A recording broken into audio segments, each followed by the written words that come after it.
Почитувани, вчера дознавме за уште еден нов анекс со кој интериерно ќе се уреди Порта Македонија за нови 850.000 евра.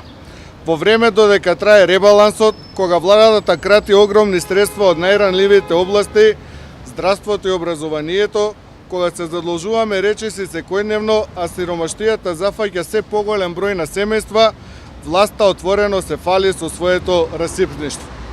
Сакаме да ве подсетиме.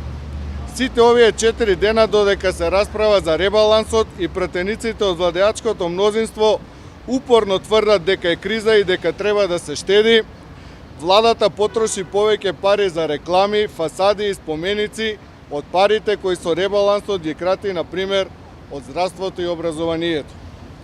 На што владата ги троши парите во овие тешки времиња за граѓаните и економијата? На 3 жални врби во вредност од 250.000 евра, секоја од нив колку тросовен стан во Скопје. На најскапата ограда на мостот кај Holiday Inn од 2 милиони евра. На златни коњи, ангели и Прометеј во Пелени за 2,4 милиони евра, 3 фонтани и плоштад во општина Центар за 5 милиони евра, воин, овој пат без конј, за 5,5 милиони евра. Агенцијата за електронски комуникации ќе правела аквапарк од 3 милиони евра, а дополнително склучи договор за рекламирање од 1 милион евра. Едноставно, на списокот му нема крај. Секојдневно дознаваме за нови и нови непродуктивни трошења, сомнителни анекси за непредвидени работи, некој пат и за непредвидени темели, како што беше случајот со барокната зграда на Водовод. Почитувани граѓани, целосна невистина е ставот на владата дека мораше да се крати од здравството и образованието бидејќи земјата е во криза. Вистина е дека мораше да се крати за да владата има уште пари за реклами, фасади и споменици.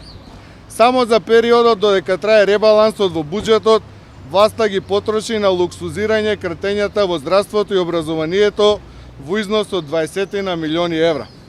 Ако само за кратко се откажеше од непродуктивните трошоци, немаше да има потреба во ребалансот да кратиме од здравствените услуги на пациентите и од условите во кои нашите деца се образуваат.